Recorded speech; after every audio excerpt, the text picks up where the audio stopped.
क्या आपने कभी सोचा है इंसानों की नींद की कहानी कहां से शुरू हुई? बहुत पहले, अलार्म क्लॉक, गद्दों, यहां तक कि सभ्यता से भी पहले। आज की रात हम अपने विकास के सफर में पीछे लौटेंगे, ये जानने कि हम इंसान आखिर आए कहां से और हमारे प्राचीन अतीत से हमारी नींद के बारे में क्या रहस्य मिलते हैं। अपनी उत्पत्ति को समझना सिर्फ रोचक ही नहीं, ये बताता है कि हमारी जैविक घड़ी रोशनी, तनाव और प्राकृतिक लय पर इस तरह क्यों प्रतिक्रिया देती है।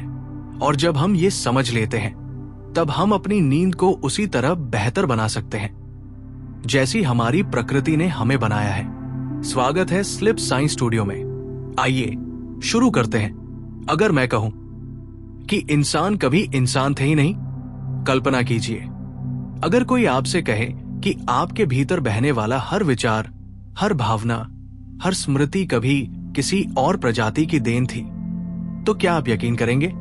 वैज्ञानिक प्रमाण बताते हैं कि आधुनिक मानव होमो सैपियंस की कहानी सिर्फ 3 लाख साल पुरानी है, जबकि हमारे पूर्वजों की जड़ें 6-7 मिलियन साल पहले उन प्रजातियों में मिलती हैं जो जंगलों में 4 पैरों से चलती थी।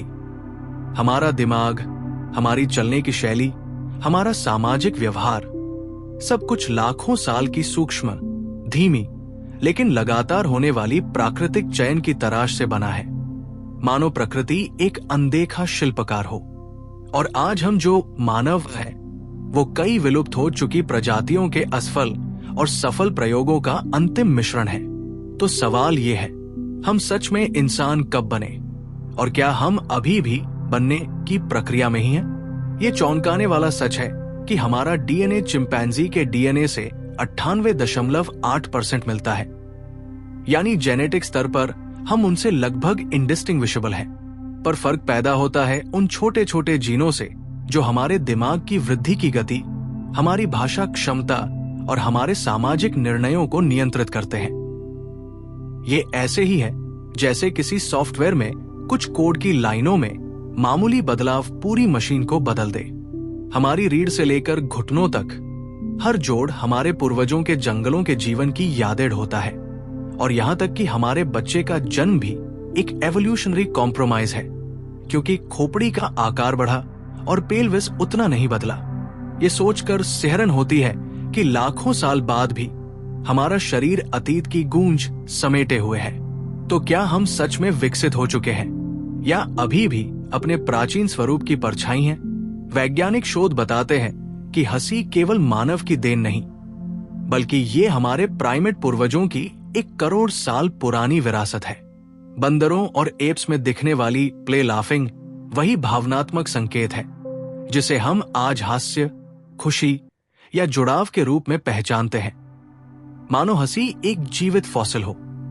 यही नहीं, माना जाता है कि भाषा विकसित होने से पहले हंसी और चेहरे के भाव सामाजिक समूहों को सुरक्षित रखने और तनाव कम करने का एवोल्यूशनरी टूल थे।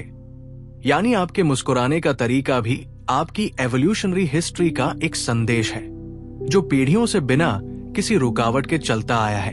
तो सोचिए, जब आप हंसते हैं तो क्या आप सिर्फ वर्तमान में हंस रहे होते हैं या अपने उन पूर्वजों की आवाज दोहरा रहे होते हैं जो पृथ्वी पर अब कहीं नहीं है? न्यूरोसाइंस बताती है कि मानव मस्तिष्क एक सिंगल डिजाइन नहीं, बल्कि विकास के दौरान जोड़ी गई 3 लेयरों का परिणाम है। सबसे पुरानी रेंगने वाले जीवों वाली, फिर स्तनधारी वाली और अंत में मानवसोच वाली लेयर। ये संरचना ऐसी लगती है जैसे प्रकृति ने पुराने सिस्टम को हटाए बिना उसके ऊपर नए सॉफ्टवेयर इंस्टॉल कर दिए हों। हमारा डर, भूख और गुस्सा उस पुराने ब्रेनस्टेम से आते हैं, जबकि प्रेम, सहानुभूति और पहचान लिम्बिक सिस्टम की देन है। और तर्क तथा भविष्य योजना बनाने की क्षमता नियोकॉर्टेक्स का उपहार है।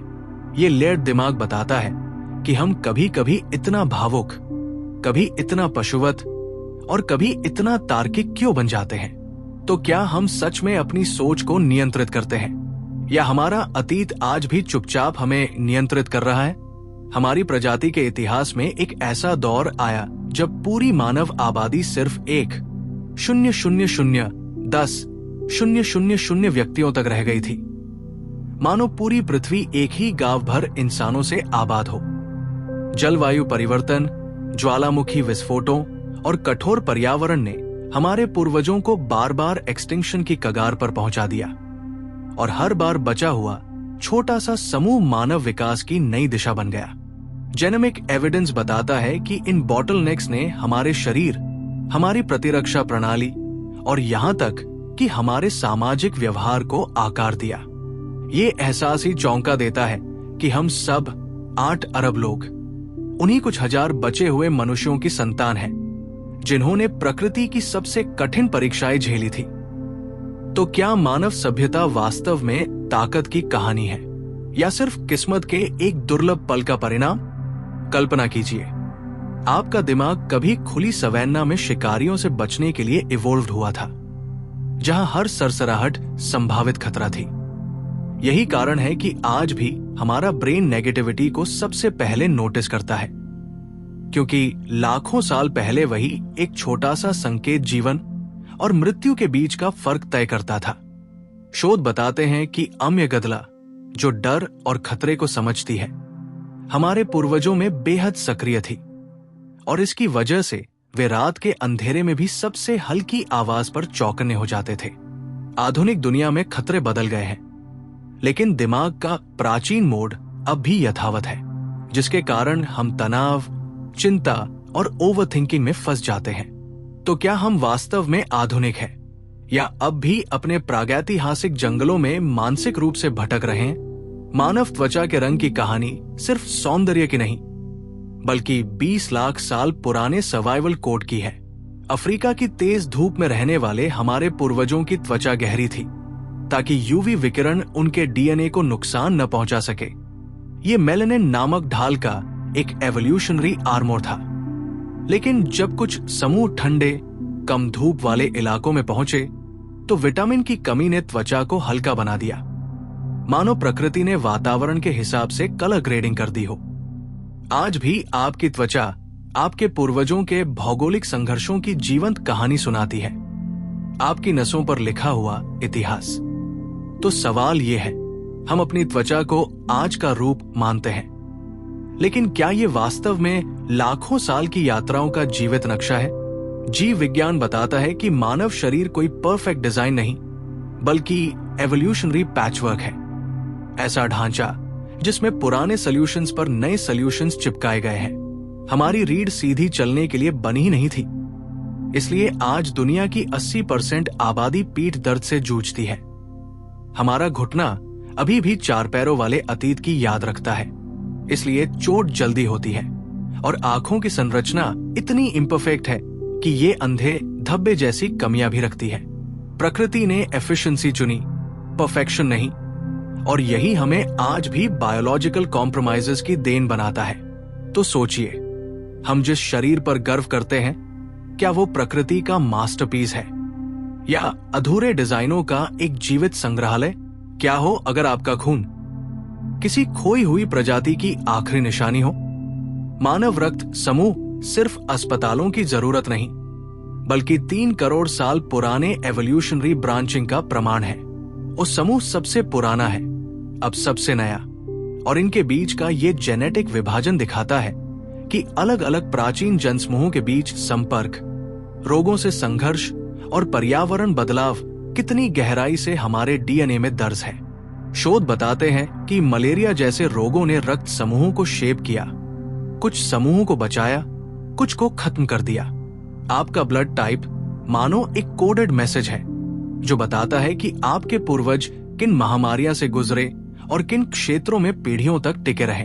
तो सवाल यह है, आपके शरीर में बहता खून क्या सिर्फ खून है, या एक विलुप्त वंश का आखिरी जीवित दस्तावेज? अगर मैं कहूं कि इंसानों का दिमाग गुफाओं ने आकार दिया था, होमो सैपियंस के दिमाग का सबसे महान कौशल, कल्पना, अंधेरी गुफाओं में विकसित हुआ, जहां हमारे पूर्वज छोटी सी रोशनी में विशाल कहानियां गढ़ते थे।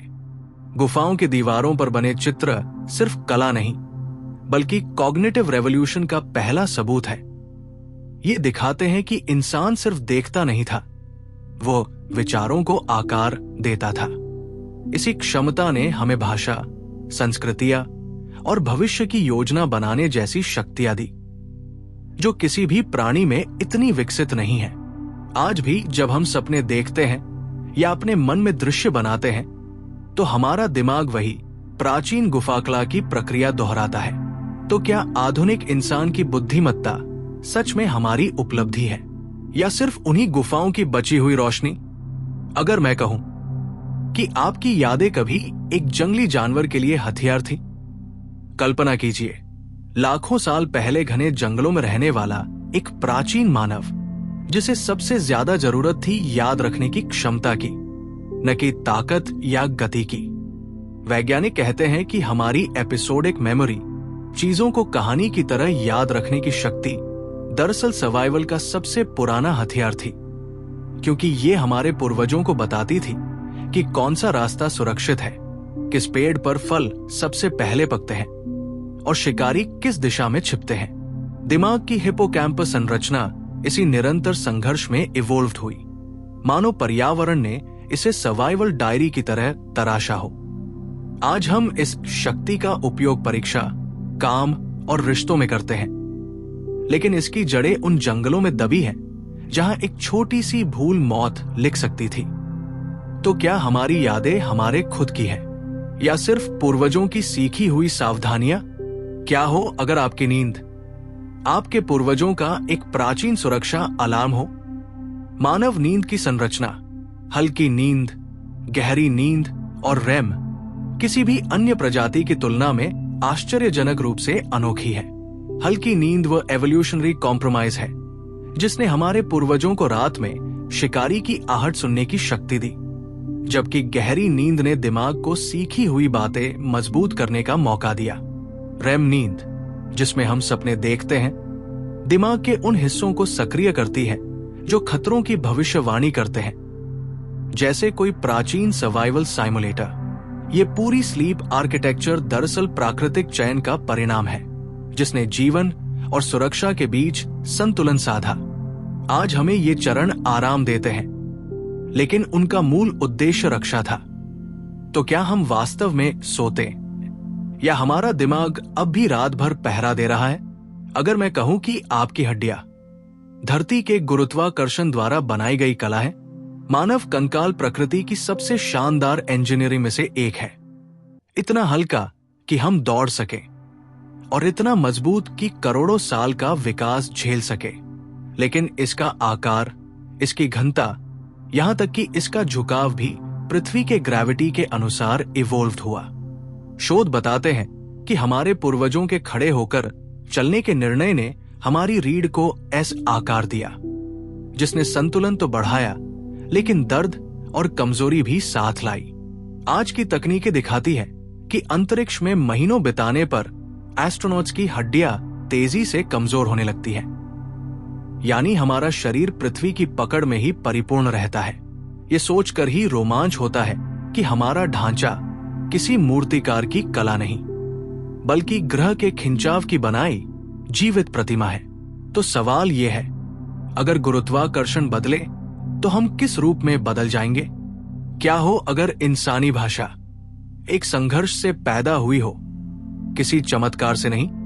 भाषा की कहानी जादू की नहीं, बल्कि गहरे संघर्षों की है। सहयोग और प्रतियोगिता के बीच झूलते हमारे पूर्वजों के दिमागों की लड़ाई।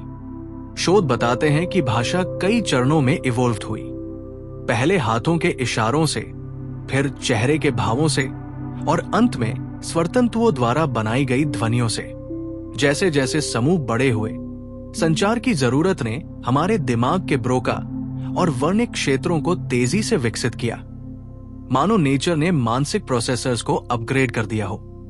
भाषा सिर्फ शब्दों का संग्रह नहीं, बल्कि उस दौर का परिणाम है जिसमें जिनके पास बेहतर संदेश पहुंचाने की क्षमता थी, वे ज्यादा सुरक्षित रहे और अधिक पीढ़ियों तक जीवित रहे। तो क्या भाषा हमारा सर्वोच्च आविष्कार है या सर्वाइवल की सबसे पुरानी रणनीति? अगर मैं कहूं कि इंसान का दिल कभी दौड़ने वाले जानवर का इंजन था, आधुनिक मानव का हृदय सिर्फ प्रेम का प्रतीक नहीं, ये एंड्योरेंस के लिए बना एक अनोखा जैविक इंजन है। वैज्ञानिक कहते हैं कि हमारे पूर्वज परसिस्टेंस हंटिंग करते थे, यानी वे शिकार का घंटों पीछा करके उसे थका देते थे। और इस लंबे संघर्ष ने दिल को ऑक्सीजन और ऊर्जा पहुंचाने में माहिर बना दिया।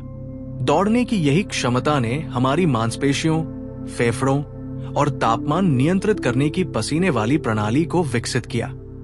जिस तरह कोई उच्च प्रदर्शन machine step by step optimise होती जाती है, आज हम जिम में इकाई स्तर पर इसे महसूस करते हैं। लेकिन इसकी कहानी गर्म सवाना में धूप के नीचे शुरू हुई थी। तो क्या हमारा दिल वास्तव में मानव है, या अभी भी एक जंगली शिकारी की धड़कन लिए घूम रहा है? अगर मैं कहूं कि इंसानों के हाथों ने हमारी बुद्धि को जन्म दिया, कल्पना कीजिए अगर हमारे पूर्वजों के हाथ इतने लचीले न होते, अगर अंगूठा बाकी उंगलियों को ऐसे न छू पाता, तो शायद हम आज सभ्यता, विज्ञान या कला के रास्ते तक न पहुंचते।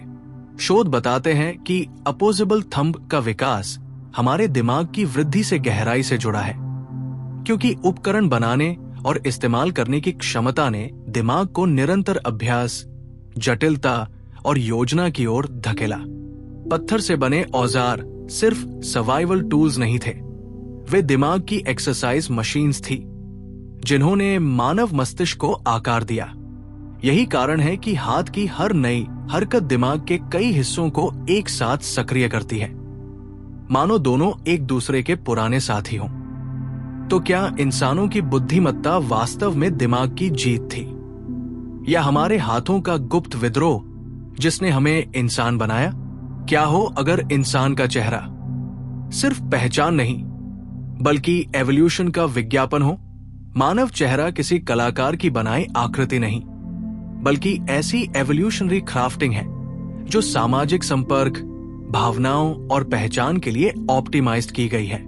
हमारी भौहें भावनाएं दिखाने के लिए, होंठ भाषा आकार देने के लिए, और आंखें इतनी सफेद स्क्लेरा के साथ इसलिए इवोल्व्ड हुई ताकि दूसरे हमारी निगाह समझ सके, जो टीम वर्क और सामाजिक सहयोग का आधार बना। यही कारण है कि इंसानी चेहरा प्रजाति की पहचान के लिए दुनिया में सबसे एक्सप्रेसिव और रीडेबल है। वैज्ञानिक बताते हैं कि जिन समूहों में चेहरे अधिक अभिव्यक्तिपूर्ण थे, वे संघर्षों को कम करके बेहतर सहयोग कर पाए, और ये लाभ पीढ़ियों में फैल गया। तो क्या हम सच में चेहरों को पढ़ते हैं, या एवोल्यूशन ने ही हमारे चेहरे पढ़ने की क्षमता को एक सर्वाइवल हैक की तरह डिजाइन किया? अगर मैं कहूं कि आपकी आवाज जंगलों में गूंजने के लिए इवोल्व्ड हुई थी, मानव स्वतंत्र प्रकृति की सबसे सटीक इंजीनियरिंग में से एक है, इतना लचीला कि फुसफुसाहट से लेकर गर्जना तक सब पैदा कर सके। शोध बताते हैं कि हमारी वॉइस बॉक्स यानी लैरिंग्स नीचे की ओर खिसक गई, जिससे हम ढेर सारी जटिल ध्वनियां निकाल पाए। लेकिन इसका जोखिम यह था कि इससे चोकिंग का खतरा बढ़ गया, यानी मानव आवाज की कीमत थी सर्वाइवल की एक कमजोरी। पर यह कमजोरी इतनी महत्वपूर्ण साबित हुई कि भाषाएं, गीत, सांस्कृतिक कथाएं और जटिल सामाजिक संरचनाएं विकसित हो सकी।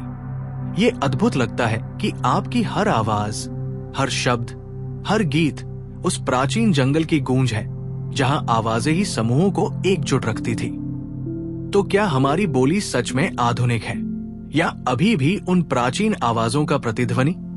मानव आंख देखने में सुंदर जरूर है, लेकिन वैज्ञानिक मानते हैं कि ये विजन का परफेक्ट रूप नहीं, बल्कि कॉम्प्रोमाइज है। हमारी आंखों ने रंग देखने की क्षमता इसलिए विकसित की क्योंकि हमारे पूर्वजों को पेड़ों पर पके और कच्चे फलों में फर्क करना पड़ता था। लेकिन रात में देखने की क्षमता कम हो गई, जबकि उसी समय कई शिकारी साफ देख सकते थे। यानी प्रकृति ने हमें दिन में दक्ष बनाया, रात में असुरक्षित। हमारी रेटिना उल्टी तरीके से बनी है, जिससे ब्लाइंड स्पॉट पैदा होता है, एक डिजाइन फ्लॉ जो कई जानवरों में नहीं मिलता। फिर भी इसी फ्लॉ डिजाइन ने हमें डेप्थ परसेप्शन और फेशियल रिकॉग्निशन जैसी शक्तियां दी, जो सामाजिक जीवन के लिए महत्वपूर्ण है। तो क्या हमारी आंखें वास्तव में देख रही हैं, या बस प्रकृति के अपूर्ण डिसीजंस का एक संग्रह है? भावनाओं का ये विस्फोट, हंसना और रोना, दोनों हमारे दिमाग की लिम्बिक प्रणाली की देन है, जो लाखों साल पहले इवोल्व हुई थी। वैज्ञानिक बताते हैं कि ये दोनों भाव उन सामाजिक बंधनों को मजबूत करने के एवोल्यूशनरी सिग्नल्स थे जो समूहों को जीवित रखने में मदद करते थे। हंसी बताती है कि खतरा टल गया है, रोना बताता है कि हम मदद की जरूरत में हैं। दोनों ही सर्वाइवल भाषा का हिस्सा थे। हमारे टीयर डक्ट्स, चेहरे की मांसपेशियां और वोकल स्पिरिट्स सब मिलकर इन दो चरम भावनाओं को पैदा करते हैं, जो आज भी उतने ही शक्तिशाली हैं जितने प्राचीन जंगलों में थे। ये सोचकर ही रोमांच होता है कि हंसना और रोना दो अलग भाव नहीं, बल्कि एक ही एवोल्यूशनरी रास्ते के दो मोड़ हैं। तो क्या हम अपने भावनाओं को नियंत्रित करते हैं या भावनाएं अभी भी हमें?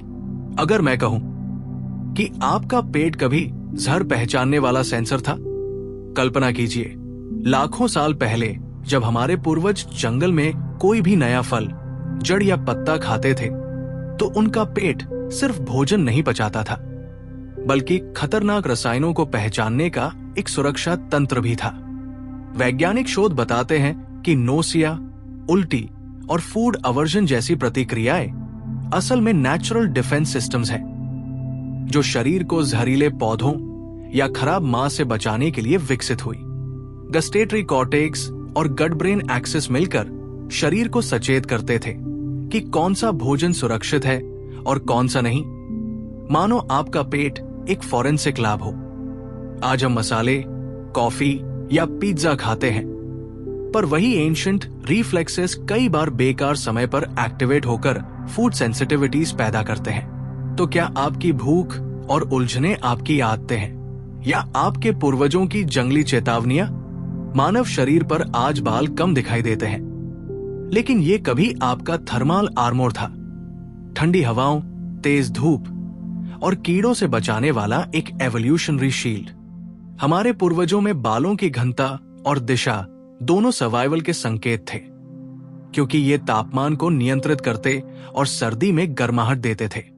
वैज्ञानिक मानते हैं कि जैसे जैसे इंसान ने आग, कपड़े और आश्रय बनाए, डेंस बॉडी हेयर की जरूरत कम होती गई और धीरे धीरे शरीर ने सिर्फ वही बाल रखे जो आवश्यक थे, जैसे आईब्रोज जो पसीने को आंखों में गिरने से रोकते हैं या आईलैशेस जो धूल से बचाती है।